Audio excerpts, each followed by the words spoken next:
एक सेठ था, रात को 12 बजे सो रहा था। एक सपना आया सेठ को। रात को 12 बजे उसके सपने में लक्ष्मी आई। लक्ष्मी ने कहा, सेठ 25 साल से तेरे साथ हूं, अब मेरा मन है कि मैं किसी और के घर चली जाऊं।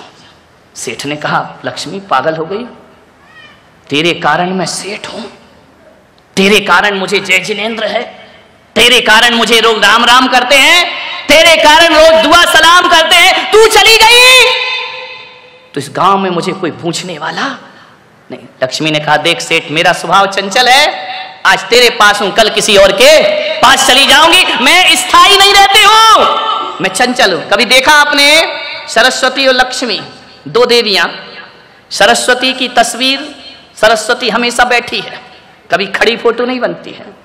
लक्ष्मी की कभी बैठी नहीं बनती, वो खड़ी रहती है।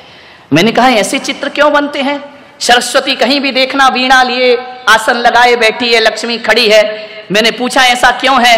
तो बोले, एक बात ध्यान रखना, लक्ष्मी का स्वभाव चंचल है, वो आती भी है और जाती भी है, वो आएगी और चली जाएगी। सरस्वती का स्वभाव थोड़ा अलग है, एक तो वो आती नहीं है और आ जाए तो फिर छोड़कर कभी जाती नहीं है। ध्यान रखना। आपने ये तो सुना होगा कि कई लाखपति खाकपति हो गए, कई करोड़पति सड़क छाप हो गए, लेकिन कभी नहीं सुना होगा कोई ज्ञानी अज्ञानी हो गया। ऐसा कभी नहीं हुआ करता है। सरस्वती आ जाए तो फिर छोड़ करके जाती, वो बैठ जाती है। बहुत मुश्किल से मिलते हैं सरस्वती। ध्यान, लक्ष्मी तो कमा सकते हो, सरस्वती बहुत कठिन होती है। सेठ ने कहा कि लक्ष्मी तू सब कुछ कर ले, मुझे छोड़ के मत जा। लक्ष्मी ने कहा, मैं जाऊंगी तो जरूर सेठ, मेरा टाइम हो गया है, पूना वालों के प्रवचन समाप्त का टाइम हो गया है, ज्यादा मत खींचो, मैं जाऊंगी। सेठ ने कहा, लक्ष्मी तुझे जो कम करना है कर ले, एक आध रिश्तेदार कम कर ले, लेकिन तू कम मत हो, तू पूरी रह यहाँ। देख, मैंने तेरे लिए सब कुछ छोड़ दिया, घर छोड़ दिया, रिश्ते नाते छोड़ दिए, मंदिर जाना बंद कर दिया, साधुओं के प्रवचन में जाना बंद कर दिया। किसके लिए? तेरे लिए। तू ही मुझे छोड़कर जा रही है। लक्ष्मी ने कहा, मैंने कब कहा था तू ये सब बंद कर दे, ये तेरी बुद्धि थी, मैं क्या कर सकती हूँ, लेकिन मैं जाऊंगी। सेठ ने कहा, कुछ तो रहम कर देवी। लक्ष्मी ने कहा, सेठ 25 साल से तेरे साथ रह रही हूं, मुझे तुझसे प्रेम हो गया। अरे बोले, प्रेम हो गया तो क्यों जा रही है? बोले, प्रेम में थोड़ा विरह और ज्यादा मजा देता है, इसलिए मेरा जाना जरूरी है। लेकिन सेठ तू इतना रो रहा है, गिड़गिड़ा रहा है, तो चल मैं जाते जाते तुझे एक वरदान देती हूं। अरे सेठ ने कहा, वरदान? बोले, हाँ दे दे। अब सेठ को मजा आ गया। उसने कहा, एक वरदान में 12 न्यारा हो जाऊंगा, दे दे। लक्ष्मी ने कहा, ध्यान रख। एक क्या हुआ, एक बार एक शिव जी के मंदिर में एक चोर चला गया, और जैसे ही गया शिव जी प्रकट हो गए। बोले, मांग वरदान। अरे उसने कहा, यार वरदान? हम जैसे को वरदान, बेईमानों को वरदान? शिव जी तो भोले भाले, उन्होंने कहा मांग ले, लेकिन एक बात ध्यान रखना। चोर भी क्या एक बानिया? उसने कहा कि एक बात ध्यान रखना, वरदान एक ही दूंगा, दो नहीं दूंगा। बनिए ने कहा, ठीक है, एक ही वरदान बहुत है, एक में ही 12 न्यारा हो जाऊंगा। तो शिव जी ने कहा, मांगो। बोले, रुको, ध्यान रखना, बनिया बिना मीटिंग के कुछ नहीं करता। बोले, समय दो, उसके बाद वरदान मांगूंगा। शिव जी ने कहा, दिया समय। बोले, 1 घंटे का समय दे दो, बिना 1 घंटे के समय के मैं वरदान नहीं मांग सकता, मैं घर होके आता हूं। शिव जी ने कहा, जा हुआ घर। घर गया, आंगन में बूढ़ी माँ बैठी थी, जन्म से अंधी थी बेचारी। उसने कहा, माँ शिव जी प्रकट हुए हैं, वरदान दे रहे। बोले, चल, तेरे जैसे बेईमान को कोई भगवान वरदान देगा? अरे बोले, दे रहे हैं, चिंता मत कर, एक सलाह दे दे। बोले, क्या क्या वरदान मांगू? माँ ने कहा, बेटा सही में प्रकट हुए? बोले, हाँ। तो बोले, शिव जी से कहना मेरी माँ जन्म से अंधी है, उसको आंखें दे दो। अरे उसने कहा, बुढ़िया 80 साल तो दुनिया देखी नहीं, 20 साल देख के क्या कर लेगी? अंदर गया, पत्नी से पूछा, शिव जी प्रकट हुए, बोल क्या वरदान मांगू? उसने कहा, क्या वरदान 15 साल शादी को हो गए, बच्चा नहीं है, एक बच्चा मांग लो। अरे उसने कहा पागल है क्या, बच्चे तो अनाथ आश्रम से मिल जाएंगे। भगवान पे प्रकट हुए हैं, समझ गई कि ये कुछ भी नहीं मांगेगा, बाप बड़ा ना भैया, सबसे बड़ा रुपया। चला गया शिव जी के पास, शिव जी ने कहा मांग वरदान। बोले दोगे? बोले हाँ। बोले दोगे? बोले पक्का? बोले पक्का। अरे यार तू अपने जैसा बेईमान क्यों समझ रहा है, जब बोल दिया दूंगा तो दूंगा। तो बोले दो शिव जी मुझे वरदान। बोले क्या? बोले एक बात याद रखना, एक ही वरदान मांगना, दो नहीं। बोले नहीं एक ही मांगूंगा, आप चिंता मत करो। बोले मांग। उसने कहा मेरी माँ अपने पोते को सोने की थाली में खाना खाते देखे। कुछ लोगों को घर जाके समझ में आएगा। एक ही वरदान चाहिए, बस एक, ध्यान रखना। मेरी माँ अपने पोते को सोने की थाली में खाना खाते। अरे शिव जी ने कहा लपेट लिया मुझे। बोले ध्यान रखना, एक वरदान, बनियों से सावधान। देखो सरकार भी लिखती है दीवारों पर, मैंने पढ़ा मिलिंद जी, एक दीवार पर लिखा देश के सच्चे नागरिक बनिए। समझ आ गया क्या? देश के सच्चे नागरिक और कोई नहीं, ध्यान रखना। मान्यवर सेठ से लक्ष्मी ने कहा वरदान मांग। सेठ ने कहा लक्ष्मी एक दिन की मोहलत दे दे। बोले दी, कल जाऊंगी, ध्यान रखना। सेठ की 4 बहुएं थी। सेठ ने चारों बहुओं को बुलाया कि जल्दी आओ, अब हमारे दिन बुरे आ गए। बड़ी बहू ने कहा पिताजी इतने उदास क्यों, इतने सीरियस क्यों, सुबह सुबह आप तो बड़े खुश रहते थे। बोले बेटा अब उदास रहने के दिन आ गए। बोले क्यों? बोले रात को लक्ष्मी आई और वो कह रही है कि मैं तुम्हारे घर को छोड़ के, बेटा कल से अपने को कौन सेठ कहेगा, कल अपना क्या होगा, ये महल बिक जाएगा, ये भवन बिक जाएगा, सड़क पे आ जाएंगे, क्या करें पिताजी? बोले एक वरदान लक्ष्मी दे रही है, लेकिन वो कह रही वरदान एक ही दूंगी, दो नहीं। तो बड़ी बहू तू घर की है, बता क्या वरदान मांगू? अरे पिताजी लक्ष्मी को बोलो तुझे जा रही है तो जाते जाते एक काम कर, अमेरिका का सारा सोना हमारे घर में भर दे। अच्छा ठीक है, सलाह तो सलाह है। दूसरी बहू से कहा बेटा तू बता। उसने कहा पिताजी मैं क्या बोलूं, बड़ी भाभी जो कह रही है मांग लो। बोले नहीं बेटा तू भी बता। बोले मैं तो ये कह रही हूं कि ये सोना मोना तो देखो वो लाने नहीं देंगे अमेरिका वाले, लफड़े की बातें हैं, और ये मोदी पकड़ लेगा अपने को रास्ते में। तो बोले क्या करूं? बोले ये करो, आजकल अस्पताल स्कूलों का धंधा बहुत चल रहा है। तो बोले क्या करूं? बोले जितने भी पूना में अस्पताल हैं वो कहना हमारे नाम कर दे, हम जिंदगी अपनी काट लेंगे। सेठ ने कहा ठीक। तीसरी बहू से पूछा बहू तू बता क्या वरदान मांगू? बोले देखो ये अस्पताल मिलेगा नहीं, जितनी भी पूना के आसपास जमीन है वो सब अपने नाम करा लो, वो कहना लक्ष्मी मुक्त करो हमें। अब आया नंबर छोटी बहू का। छोटी बड़ी होशियार होती है, ध्यान रखना, मुझे छोटी ना समझो कमाल करूंगी। माँ बाप अक्सर या तो बड़ी बहू के पास रहते हैं या खैर अब तो लफड़े ही खत्म हो गया बड़ी छोटी का, अब तो एक ही बच्ची है वो, ध्यान रखना, या तो बड़ी के पास रहेंगे या छोटी के पास। ट्रेन में देखना या तो इंजन महत्वपूर्ण होता है या गार्ड का डिब्बा, बीच के डिब्बे तो बेचारे यहाँ वहां होते रहते, इधर जाना उधर जाना, कीमत उन्हीं की है। अखबार में या फ्रंट की कीमत है या बैक की, बीच का तो भर दिया जाता है, ध्यान रखिए। बीच वाले देखो नाराज मत होना। अब क्या करो, ये माँ बाप की आदत है, मैं क्या करूं। विचार। छोटी बहू ने कहा पिताजी मुझसे सलाह मत मांगो। बोले क्यों? बोले मैं छोटी हूं, मैं क्या जानूं।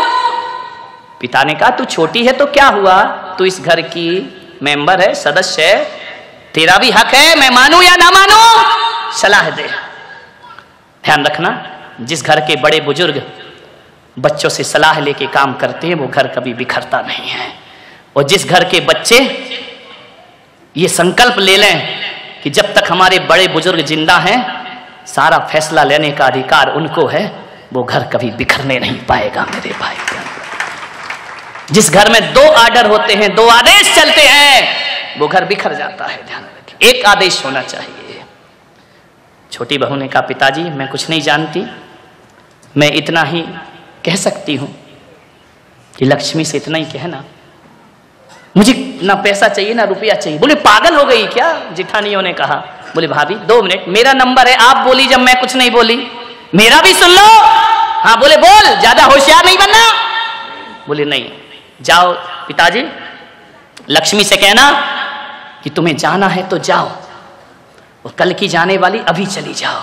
जिठानी ने कहा, देख फिर तूने बेअकल की बात की, बाप बड़ा ना भैया सबसे बड़ा, और तू कह रही कि नहीं चाहिए पैसा। बोले भाभी सुनिए प्लीज, जाओ लक्ष्मी से कहना तुझे कल की जाने वाली आज चली जा, एक वरदान दे करके जा कि तेरे जाने के बाद हम चारों बहू बेटियों में प्रेम बना रहना चाहिए, पैसा नहीं प्रेम मांगे पिताजी। सेठ ने कहा अच्छा। रात को 12 बज गए, फिर लक्ष्मी आई तो सेठ मैं चलूं? सेठ ने कहा वरदान का क्या होगा? हाँ हाँ हाँ वरदान ले ले, बोल क्या वरदान चाहिए? बोले लक्ष्मी तू जा रही है? बोले हाँ। बोले जा। अरे लक्ष्मी ने कहा पागल हो गया, कल तो मेरे चरणों में गिर रहा था, रो रहा था कि मुझे छोड़कर मत जा। लक्ष्मी ने कहा इसी वक्त चला जा, इसी वक्त जा। सेठ ने कहा एक वरदान दे दे देवी। बोले क्या? तुझे जाना है तो जा, कभी मत आना, लेकिन जाते जाते वरदान दे कि तेरे जाने के बाद गरीबी में भी हम चारों बहू बेटियों में प्रेम बना रहे, इसके अलावा हमें और कुछ नहीं चाहिए। लक्ष्मी ने कहा एक बार और सोच ले सेठ। बोले सोच लिया। बोले सब चला जाएगा। बोले जाने दे, प्रेम होना चाहिए। तो लक्ष्मी ने मालूम क्या कहा? लक्ष्मी ने कहा सेठ सोच लिया? बोले हाँ। बोले पक्का? बोले पक्का। तो चल सेठ, आज से मैं तेरे घर को छोड़ के कभी नहीं जाऊंगी।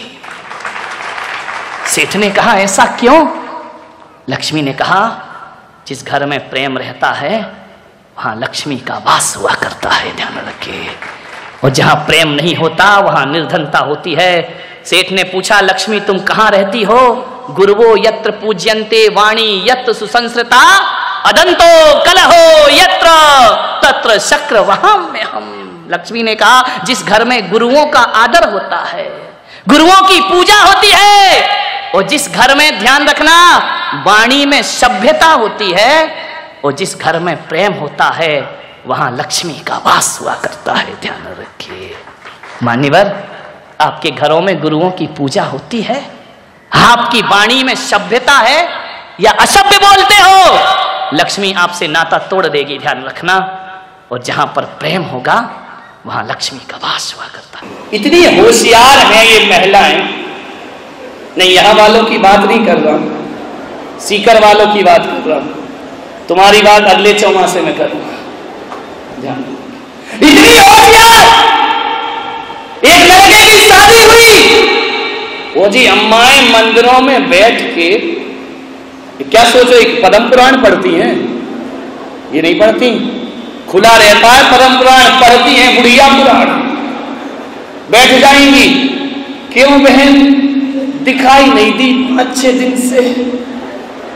पढ़ रही है पद्म पुराण, बात कर रही उसकी। ऐसा एक बार भी भगवान से नहीं बोला कि भगवान कितने जन्मों से तुम दिखाई नहीं दे रहे हो, कहां गई थी? कुछ नहीं भाभी, शादी थी। किसकी? मेरे लड़के। हमें नहीं बुलाया? अरे तू कोई सोनिया गांधी की लड़की है क्या? तुझे नहीं बुलाया। बोले हो गई शादी? बोले हो गई। क्या मिला दहेज में? ऐसी पूछ रही जैसे तेरे घर कोई कमीशन बना। बोले क्या मिला दहेज में? उसने कहा नहीं है अम्मा, मैंने तो कोई दहेज नहीं लिया। पागल हो गई क्या? इंजीनियर लड़का और दहेज नहीं लिया? बोले मैंने महाराज का प्रवचन सुना कि दहेज लेना। अरे तू भी लग गई प्रवचनों की बातों में, महाराज की तो ड्यूटी है 1 घंटा बोलना, तू भी लग गई पागल। बोल क्या किया? बोले एक साड़ी से ले आई हूं। महाराज ने कहा कभी दहेज ने। अरे महाराज के तो आगे पीछे कौन है? आगे नाथ ना पीछे फलार, नंग धड़ंग महाराज उनकी बातों में लग गई। हीरा सा बेटा कौड़ियों के भाव में बेच दिया। आग लगा दी उसके दिमाग में, ध्यान रखना। और ऐसी प्यारी प्यारी बातें बोलेंगी, हीरा सा बेटा। जब हीरा सा था तो तुझे दिमाग में कीड़ा सा पड़ा, अपनी लड़की दे देती। ध्यान रख, ये घरों में आग लगाने के काम है। मिले नहीं मिले दहेज तुझे क्या लेना देना है। मंदिरों में बैठकर घंटा भर इसमें लगता है। तुम क्या सोचती है 2-2 घंटे धर्म करके आ रही हैं? बिल्कुल नहीं, बुढ़िया पुराण खुला रहता है, ध्यान रखिए। सोचिए आप कैसे घरों को आग लगाई जाती है। हीरा सा बेटा कोरी के भाव बेच दिया, मेरा होता लाखों रुपए लेती मैं दहेज में, ध्यान रखना। विचार करो, एक इतनी अच्छी सास के कान में कचड़ा डाल दिया। क्यों किसी का घर उजाड़ती हो। एक सास बैठकर मंदिर में बहू की बुराई कर रही है। मैं पहुंच गया, मैंने कहा क्या कर रही हो यहां बैठ करके। बोले महाराज कुछ नहीं कर रहे। तो मैंने कहा बहू की बुराई कर रही थी ना तू यहां बैठ के अभी। बोले महाराज आपने तो कहा था। अरे मैंने कब कहा बहू की बुराई कर। बोले आपने ही तो कहा था कि एक गृहस्थ को दिन भर में एक बार आलोचना पाठ जरूर पढ़ना चाहिए। दर्द तेरे की माथा ठोक। बोले मैं तो आलोचना पाठ कर रही हूँ, मैं बहू की आलोचना कर रही हूँ। अरे मेरी अम्मा, मैंने कहा आलोचना ही पढ़ेगी कि कभी सामायिक पाठ भी पढ़ेगी जिंदगी में। विचार करिए आप, दहेज ऐसा राक्षस है, घरों को बर्बाद किया करता है। नौजवानों, किसी की दौलत पर बुरी नजर मत रखिए। दुल्हन ही दहेज है, ध्यान रखना। मैंने एक दिन कह दिया कि दुल्हन ही दहेज है। एक छोरा कमरे में आ गया, बोली महाराज आपने कहा था दुल्हन ही दहेज है। मैंने कहा हाँ। तो बोले एक ट्रक के पीछे लिखा था दहेज लेना पाप है। एक ट्रक के पीछे लिखा दहेज लेना पाप है। तो मैंने कहा क्या कहता है। बोले आप कह रहे दुल्हन दहेज है और मैं कह रहा हूं दहेज लेना, इसलिए दुल्हन मत लो, बिना दुल्हन के भी नोट मिले तो आने। ध्यान रखिए मान्यवर, खूब प्रवचन सुने, खूब माला फेरी, खूब पूजा की। बहू बेटी में भेद की रेखा रखोगी और बहू बेटियों में यदि भेद रखोगी और लड़के की ससुराल से धन की आस रखोगी, पाखंड है तुम्हारा पूजा पाठ धन दौलत। मान्यवर, दहेज लेने का मतलब है अपने बेटे को बेच देना, खुलेआम बेचना मांस का व्यापार है। एक बात ध्यान रखना, शराब पीना ही पाप नहीं है, मांस खाना ही पाप नहीं है, झूठ बोलना ही पाप नहीं है, दहेज लेना भी दुनिया में महापाप हुआ करता है। इसका बहिष्कार होना चाहिए, इसका जमकर प्रतिकार होना चाहिए, क्योंकि आपके एक दहेज के कारण गरीबों के घर का दिया बुझ जाया करता है। ध्यान रखिए। एक मां बेटे को इसलिए चाहती है, बेटी को इसलिए नहीं चाहती है कि एक बेटी होगी तो पराया धन है, और जिस दिन जवान होकर के उसका विवाह करेंगे उस दिन मोटा दहेज हमें उसकी शादी में देना पड़ेगा। एक दहेज ऐसा अभिशाप है समाज के भीतर, ऐसा दहेज जाकर के बैठ गया है।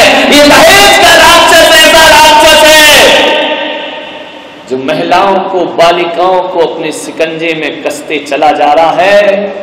और आज यदि सबसे ज्यादा हत्याएं नारी की, बालिकाओं की हो रही है, और आज सबसे ज्यादा यदि गर्भपात हो रहा है, तो उसमें दहेज जैसा भी एक अभिशाप समाज के अंदर व्याप्त है। एक गरीब सोचता है मेरे घर लड़की हो गई, तो मातम मनाता है वो कि एक कर्ज आ गया मेरे जीवन में, आज मुझे इतना पैसा जोड़ना पड़ेगा तब बेटी के हाथ पीले हो पाएंगे। नहीं मेरे भाई, दहेज एक बहुत बड़ा अभिशाप है। मालूम है नारी बड़ी पूज्य हुआ करती है। जैन धर्म कहता है, जैन दर्शन कहता है कि जब यही नारी सांसारिक प्रपंचों को छोड़ करके, घर गृहस्थी का त्याग करके यदि आरिका और साध्वी का रूप ले लिया करती है तो यही दोयम दर्जा पाने वाली नारी पुरुषों के द्वारा भी वंदनीय हो जाया करती है और बड़े बड़े राजा महाराजा भी उसे अपना शीश झुका। नारी अपनी शक्ति को पहचाने, नारी अपने को शोषित ना करे। एक सास बहू को प्रताड़ित करती है और इसलिए प्रताड़ित करती है कि वह दहेज में रुपया कम लेकर के आई है। ध्यान, लड़की के मां बाप को उलाहना मिलता है, उन्हें शर्मिंदा होना पड़ता है, बहू को जिंदा जला दिया जाता है। मेरा नागपुर में चतुर्मास हो रहा था, एक बाप ने अपनी बेटी की शादी की, मालूम है बेटी का घर बसाने में बाप का घर बिक जाता है। ध्यान रखिए, अपने घर को गिरवी रखता है तब बेटी का घर बसाया करता है।